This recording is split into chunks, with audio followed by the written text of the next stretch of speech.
Iran America യുദ്ധത്തിന്റെ കാഠിന്യം കൂടുന്നു. ഇറാന്റെ ഭാഗത്തുള്ള നിലപാടുകൾ കടുപ്പിക്കുമ്പോൾ പശ്ചിമേഷ്യയിൽ യുദ്ധം വളരെ ആളിക്കത്തുന്ന രീതിയിലേക്ക് മുന്നോട്ട് പോയിക്കൊണ്ടിരിക്കുകയാണ്. ഇറാനൊപ്പം ഹൂത്തികളും രംഗത്തെത്തുന്നു. മാത്രമല്ല ഇസ്രയേലിലേക്ക് ഒരു മിസൈൽ വർഷം നടത്തുന്നു. ഇതിനിടയിൽ അമേരിക്ക എങ്ങനെയെങ്കിലും ഈ ഒരു യുദ്ധം അവസാനിപ്പിക്കണമെന്നും കരുതി ആകെ അങ്ങോട്ടും ഇങ്ങോട്ടും നെട്ടോട്ടം ഓടുന്ന ഒരു സാഹചര്യമാണ്. ഇപ്പോൾ ഈ പശ്ചിമേഷ്യ വിറപ്പിക്കുന്ന രീതിയിലുള്ള പ്രത്യാക്രമണങ്ങളാണ് ഇറാൻ നടത്തുന്നത്. ഇറാനൊപ്പം ഹൂത്തികളും ഇസ്രയേലിലേക്ക് മിസൈലുകൾ വർഷിക്കുന്നത് വളരെയധികം ദുരിതപൂർണമാക്കുകയാണ്. ഇസ്രയേലിനെ സംബന്ധിച്ചിടത്തോളം നാശനഷ്ടങ്ങൾ കൂടുന്ന ഒരു സാഹചര്യം കൂടിയാണ് ഉണ്ടാകുന്നത്. എന്തായാലും പശ്ചിമേഷ്യയെ സംബന്ധിച്ചിടത്തോളം നേരത്തെ പറഞ്ഞതുപോലെ തന്നെ ഈ യുദ്ധം എന്ന് പറയുന്നത് വളരെയധികം പ്രതിസന്ധി ആയി മാറിയിട്ടുണ്ട് എന്നതാണ്. അവിടുത്തെ ജനജീവിതം ദുസ്സഹമാകുന്നു. ഇനിയൊരു യുദ്ധം ലോകത്തെ മൊത്തം ബാധിക്കുമ്പോൾ അത് വലിയ രീതിയിലുള്ള തിരിച്ചടി ജനങ്ങൾക്കുമാകും. മാത്രമല്ല സമ്പദ് വ്യവസ്ഥയിൽ കുത്തനെയുള്ള ഒരു ഇടിവ് ഇപ്പോൾ അമേരിക്കയും നേരിടുന്നുണ്ട്. അത് ഈ പറയുന്നത് പോലെ തന്നെ ഗൾഫ് മേഖലകളിൽ അതിന്റെ ഒരു പ്രശ്നം ഇപ്പോൾ ജനങ്ങൾ നേരിടുന്നുണ്ട്. അവിടെയും ആകെ പ്രശ്നം മൊത്തത്തിൽ രൂക്ഷമാകുന്ന സാഹചര്യമാണ്. ഈ ഇസ്രായേൽ അമേരിക്കൻ സഖ്യവും ഇറാനും തമ്മിലുള്ള സംഘർഷം പുതിയൊരു തലത്തിലേക്ക് നീങ്ങുകയാണ്. ഈ ശനിയാഴ്ച ഇസ്രായേലിന് നേരെ ബാലിസ്റ്റിക് മിസൈലുകൾ തൊടുത്തു വിട്ടുകൊണ്ടാണ് ഈ ഹൂത്തികൾ ഇപ്പോൾ ഇതിന്റെ കൂട്ടത്തിൽ വന്നിരിക്കുന്നതും. അതായത് ഈ യുദ്ധത്തിൽ ഔദ്യോഗികമായിട്ട് പങ്കുചേർന്നുകൊണ്ടാണ് ഈ യമനിലെ ഹൂത്തി വിമതരും രംഗത്തെത്തിയിരിക്കുന്നത്. അപ്പോൾ യുദ്ധത്തിന്റെ കാഠിന്യം വളരെയധികം കൂടിയിരിക്കുകയാണ്. ഹൂത്തികൾ വിട്ട ഒരു മിസൈൽ ഇസ്രായേൽ പ്രതിരോധ സംവിധാനം വിജയകരമായിട്ട് തകർത്തെങ്കിലും ചെങ്കടൽ മേഖല യുദ്ധക്കളമാകുന്ന ഭീതി ശക്തമായിരിക്കുകയാണ്. മാത്രമല്ല ഇറാനും അവരുടെ സഖ്യകക്ഷികൾക്ക് നേരെയുള്ള ആക്രമണം നിർത്തുന്നതുവരെ ഇസ്രായേലിനെതിരായിട്ടുള്ള നടപടികൾ തുടരുമെന്ന് ഹൂത്തികൾ പ്രഖ്യാപിച്ചു. ഹിസ്ബുള്ള, ഹൂത്തികൾ, ഇറാൻ, അതുപോലെ തന്നെ റഷ്യയും ഇനിയിപ്പം ചൈനയും കുറേയും കൂടി വന്നു കഴിഞ്ഞാൽ ഏകദേശം തീരുമാനമായി യുദ്ധം മൊത്തത്തിൽ വലിയൊരു രീതിയിലേക്ക് പോകുമെന്നതിൽ സംശയമില്ല. നേരത്തെ തന്നെ ലെബനീസ് സംഘടനയായിട്ടുള്ള ഹിസ്ബുള്ള ഈ ഒരു യുദ്ധത്തിൽ കക്ഷി ചേർന്നിരുന്നു. ഇസ്രായേൽ ലെബനൻ നടത്തിയ പ്രത്യാക്രമണത്തിൽ ഇതിനോടകം തന്നെ 10,100ഓളം പേർ കൊല്ലപ്പെട്ടതായിട്ടാണ് റിപ്പോർട്ടുകൾ സൂചിപ്പിക്കുന്നത്. ഈ അമേരിക്കയും ഇറാനും തുടങ്ങിയ യുദ്ധം ഒരു പ്രാദേശിക യുദ്ധമായിട്ട് മാറുന്നില്ല. അത് വലിയൊരു യുദ്ധത്തിലേക്ക് കടക്കുകയാണ്. ഇന്ന് ലോകം മൊത്തം സ്തംഭിപ്പിക്കുന്ന രീതിയിലേക്ക് ആ യുദ്ധം കടക്കുമ്പോൾ ഏറ്റവും കൂടുതൽ തിരിച്ചടിയാക്കുന്നത് അമേരിക്കയ്ക്കും ഇസ്രായേലിനും അതുപോലെ തന്നെ ഈ ഗൾഫ് മേഖലയിലുള്ളവർക്കുമാണ്. കാരണം ഇത്രയേറെ പ്രഹരം ഇറാന്റെ ഭാഗത്തു നിന്നും ഉണ്ടാകുമെന്ന് അവർ സ്വപ്നത്തിൽ പോലും വിചാരിച്ചില്ല. ഇപ്പോൾ ഇറാനൊപ്പം ഹിസ്ബുള്ളയും ഹൂത്തികളും ഈ ഇസ്രായേലിനെ ആക്രമിക്കുന്നത് ഇസ്രായേലിന്റെ നാശനഷ്ടങ്ങൾക്ക് മറ്റൊരു കാരണമായിരിക്കുകയാണ്. എന്തായാലും ഇറാനിൽ അമേരിക്ക കരയുദ്ധത്തിന് മുതിർന്നേക്കുമെന്ന അഭ്യൂഹങ്ങൾക്കിടെ ഇറാൻ ശക്തമായിട്ടുള്ള മുന്നറിയിപ്പ് നൽകുന്നുണ്ട്. അമേരിക്ക നേരിട്ട് ഇടപെട്ടാൽ ഹൂത്തികളെ ഉപയോഗിച്ച് ചെങ്കടലിലെ കപ്പൽ ഗതാഗതം പൂർണ്ണമായിട്ടും തടസ്സപ്പെടുത്തുമെന്നുള്ള ഇറാന്റെ ഭീഷണിയും ഇപ്പോൾ ആശങ്കപ്പെടുത്തുന്ന ഒരു കാര്യമാണ്. നമുക്കറിയാം ഇതിനു മുമ്പേ ഹോർമുസ് കടലിടുക്കിന്റെ കാര്യം പറഞ്ഞത്. ഇപ്പോൾ ഹോർമുസ് കടലിടുക്ക് അടച്ചിട്ടിരിക്കുകയാണ്.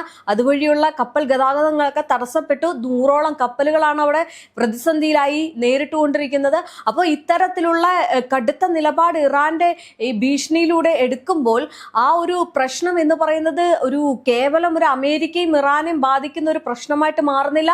അത് ഇന്ന് ലോകം മൊത്തത്തിൽ അനുഭവിക്കുന്ന ഒരു വലിയ ഭീഷണിയായിട്ട് മാറുകയാണ്. എന്തായാലും 2023 ഗസ യുദ്ധസമയത്തും പലസ്തീൻ ഐക്യദാർഢ്യം പ്രഖ്യാപിച്ച ഹൂത്തികൾ ഇസ്രായേൽ ബന്ധമുള്ള കപ്പലുകളെ ആക്രമിച്ചിരുന്നു. ഇപ്പോൾ തന്നെ മൂന്നാമത് അമേരിക്ക ഒരു കപ്പൽ ഇറക്കിയിരിക്കുകയാണ്. ആദ്യത്തെ 2 കപ്പലും ആക്രമിച്ചിരുന്നു. പക്ഷെ അത് പറയാനുള്ള ഒരു ധൈര്യം അമേരിക്കയ്ക്ക് ഉണ്ടായില്ല. എങ്കിലും ഇറാൻ പറയുന്നത് അവരാണ് ആ കപ്പലിനെ ആക്രമിച്ചത് എന്നതാണ്. എന്തായാലും ഈ ഒരു യുദ്ധം ഇങ്ങനെ ഒരു നീണ്ടു പോകുമ്പോൾ വലിയ പ്രശ്നമാണ് നേരിടുന്നത്. ഇനി നോക്കിക്കേ, ഈ ഹൂത്തികളും ഹിസ്ബുള്ളയും ഒക്കെ രംഗത്തെത്തുന്നത് വലിയ രീതിയിലുള്ള പ്രശ്നത്തിലേക്ക് നയിക്കുമെന്നതിൽ സംശയമില്ല. ഇനി യമൻ തീരത്തെ തന്ത്രപ്രധാനമായിട്ടുള്ള ബാബൽ മാൻഡബ് കടലിടുക്ക് ലക്ഷ്യമിട്ടാണ് ഹൂത്തികളുടെ അടുത്ത നീക്കം. നോക്കിക്കേ, ഓരോ കടലിടുക്കുകളും അടയ്ക്കുകയാണ്. അങ്ങനെയാണെങ്കിൽ ലോകം മൊത്തത്തിൽ ഇരുട്ടിലാകും എന്നതിൽ സംശയമില്ല. കാരണം ഈ ഒരു യുദ്ധം എത്രയും പെട്ടെന്ന് തീർച്ചയില്ല എന്നുണ്ടെങ്കിൽ ലോകത്ത് വലിയ പ്രതിസന്ധി നേരിടും. ഇപ്പോൾ തന്നെ മരുന്നുകളും ആഹാരത്തിനും വേണ്ടിയിട്ട് ഗൾഫ് മേഖലകളിലെ ചില സ്ഥലങ്ങളിലൊക്കെ പ്രതിസന്ധികളൊക്കെ തുടങ്ങിയിട്ടുണ്ട്. മാത്രമല്ല ഈ മരുന്നും ഫുഡും ഒക്കെ ആശ്രയിച്ച് നിൽക്കുന്ന ഒരുപാട് ആൾക്കാരുണ്ട്. ഇപ്പം വാണിജ്യ മേഖലയായാലും ക്രൂഡ് ഓയിൽ ആയാലും അങ്ങനെയുള്ള മേഖലകളിലൊക്കെ ഒരു നേരിയ രീതിയിലുള്ള ഇന്ത്യക്കൊക്കെ നേരിയ രീതിയിലുള്ള ഒരു തടസ്സം വന്നുവെങ്കിലും ഗൾഫ് മേഖലകളിലെ സ്ഥിതി അങ്ങനല്ല. അല്ലെങ്കിൽ മറ്റ് അവര് കൂടുതൽ ആശ്രയിക്കുന്ന രാജ്യങ്ങളുടെ സ്ഥിതി അങ്ങനെയല്ല. വലിയ പ്രതിസന്ധിയാണ് നേരിടുന്നത്.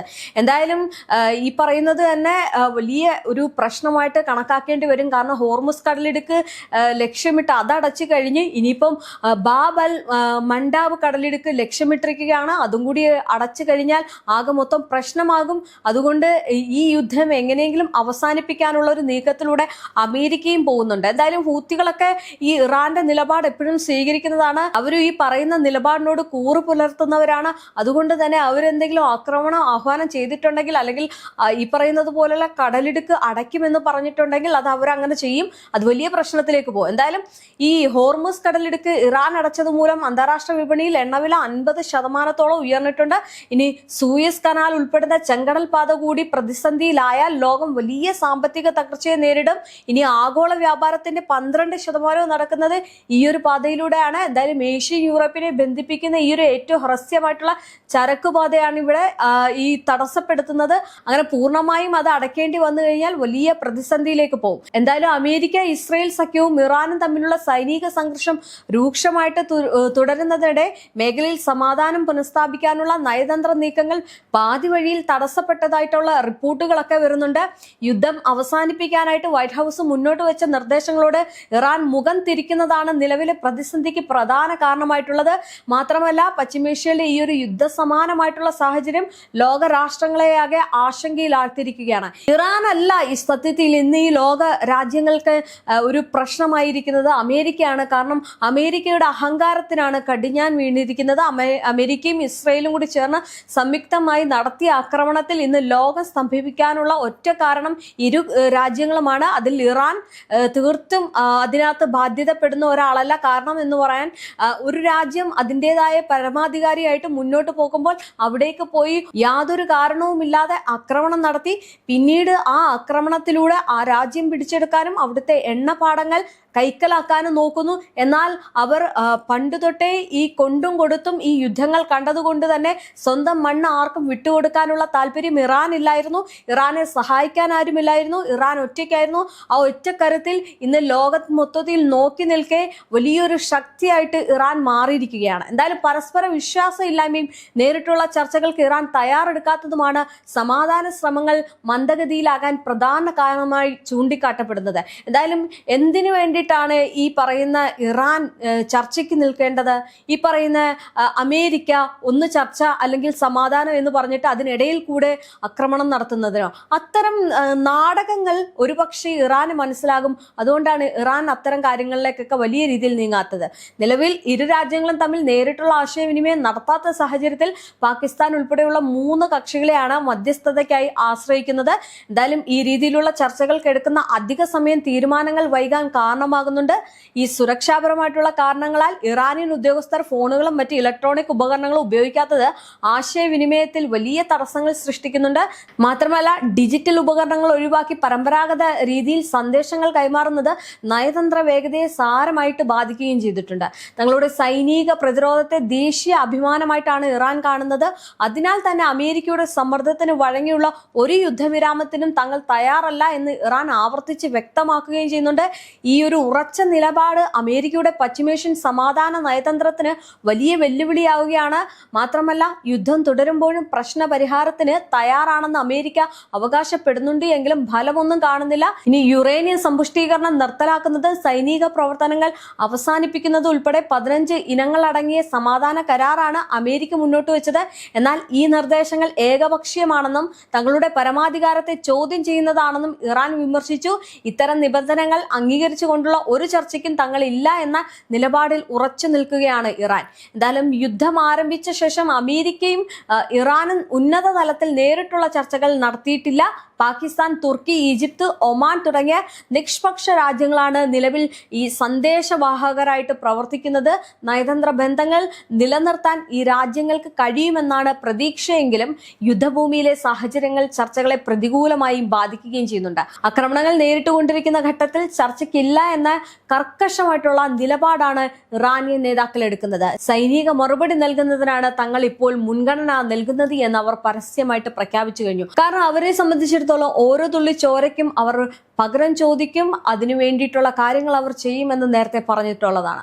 എന്തായാലും അടിച്ചേൽപ്പിക്കപ്പെട്ട ഈ സമാധാനത്തിന് പകരം സ്വന്തം നിബന്ധനകളിലൂടെ മാത്രമേ യുദ്ധം അവസാനിപ്പിക്കുന്നുവെന്ന് ഇറാന്റെ പരമോന്നത നേതൃത്വം വിശ്വസിക്കുന്നുണ്ട്. അതുകൊണ്ടാണ് ഇറാൻ ഇത്തരം നിലപാടുകളുമായിട്ട് അല്ലെങ്കിൽ അത്തരം നിലപാടുകൾ കടുപ്പിച്ചുകൊണ്ട് ഇന്ന് ഈ ഒരു യുദ്ധത്തിലേക്ക് വീണ്ടും പോകുന്നത്. ഓരോ ദിവസം നോക്കുകയാണെങ്കിൽ ഇറാന്റെ ഭാഗത്തുനിന്ന് വലിയ രീതിയിലുള്ള മിസൈൽ വർഷങ്ങളാണ് ഇസ്രയേലിലേക്ക് വീഴുന്നത്.